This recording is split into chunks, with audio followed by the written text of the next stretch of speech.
शिवसेनेचे रामटेकचे खासदार कृपाल तुमाने सर आपल्यासोबत आहे। मुख्यमंत्री विदर्भात दौरा करतायत। जे 4 मतदारसंघ निवडले ते गेल्या वेळेसही लढले होते, काय सांगणार? शिवसेना पक्षाच्या वतीने आदरणीय मुख्यमंत्र्यांनी काल VC वरती सर्व पदाधिकारी, आमदार, खासदार सर्वांची एक बैठक घेतली आणि येणाऱ्या ज्या लोकसभा निवडणुका 2024च्या त्याच्या तयारीनिशी एक प्रोग्राम संपूर्ण महाराष्ट्रासाठी 6 तारखेपासून 30 जानेवारीपर्यंत आखण्यात आलेला आहे आणि त्यातल्या जवळपास या काळामध्ये महाराष्ट्रातल्या शिवसेना ज्या जागा लढवतात नेहमीप्रमाणे किंवा जे मागच्या वेळेला जे खासदार होते त्या ठिकाणच्या सभा सुरुवातीला घेणार आहेत। 6 तारखेला त्याची सुरुवात, या दौऱ्याची सुरुवात होणार आहे ती आमच्या यवतमाळ वाशिम मतदारसंघापासून। वाशिम मतदारसंघाला सकाळी 11 वाजता आदरणीय मुख्यमंत्री तिथे जाहीर सभा करतील। नंतर रामटेक लोकसभामध्ये रामटेकला संध्याकाळी 5 वाजताची जाहीर सभा आहे। 8 तारखेला अमरावती बुलढाणा आहे सकाळी आणि संध्याकाळी।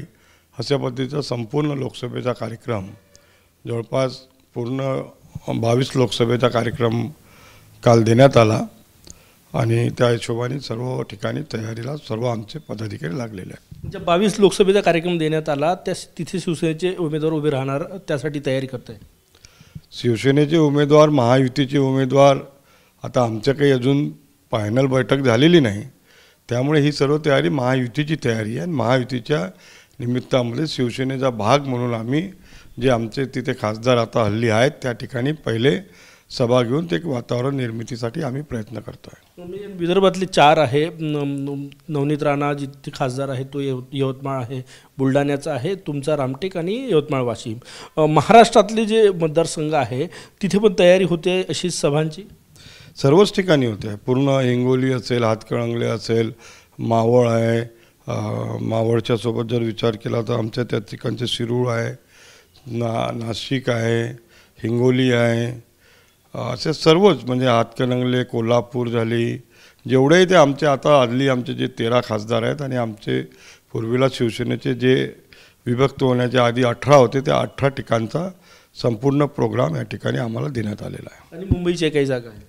मुंबईच्या आमच्या 3 जागा आहेत, त्या 3 जागा आम्ही लढवणार आहोत, त्या सर्वच जागेचा प्रोग्राम तय झालेला आहे। 22 जागेंवर शिवसेना तयारी करते आता, प्राथमिक जी दिसते। आम्ही शिवसेनाच्या बघतोय आदरणीय मुख्यमंत्री साहेबांच्या सभा लागणे, यानंतर महायुतीच्या सभा होतील, हे निवडणुकीच्या तयारीच्या हिशोबाने आमचा संपूर्ण प्रयत्न आहे। किती जागा विदर्भातल्या किती जागा तुम्ही मागणार आहात? कारण की तुम्ही विदर्भातले प्रमुख नेते आहे आणि महाराष्ट्रातल्या किती जागा काय सांगा? ते आदरणीय मुख्यमंत्री, आदरणीय उपमुख्यमंत्री देवेंद्रजी फडणवीस साहेब आणि आदरणीय अजितदादा बसतील आणि ते ठरवतील। जे 4 जागांवर सभा आहे, पण 4 मतदारसंघात ज्या तुम्ही गेल्या वेळेस लढल्या, यवतमाळ, रामटेक, अमरावती आणि बुलढाणा, तिथे तरी तुम्ही लढणार आहात का? त्या तरी ठाम आहेत का?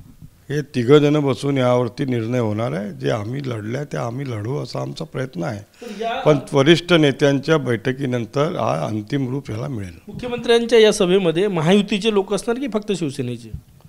सध्या तर शिवसेनेचेच लोकांचं आहे, परंतु आता बैठका होणार आहेत 3ही नेत्यांच्या, त्या 3ही नेत्याच्या बैठकीमध्ये ठरेल की त्याच्यात महायुतीचे नेते येणार की फक्त शिवसेनेचे नेते। शेवटचा प्रश्न, तयारी सुरू केली सभेची मुख्यमंत्र्यांच्या?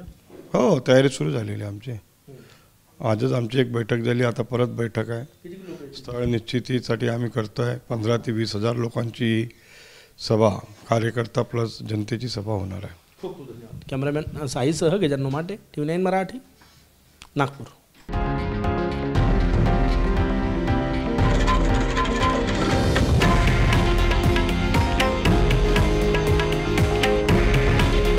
हे आहे देशातील नंबर 1 न्यूज नेटवर्क आणि आपण पाहत आहात TV9 मराठी। काळजी तुमची, हित महाराष्ट्राचं।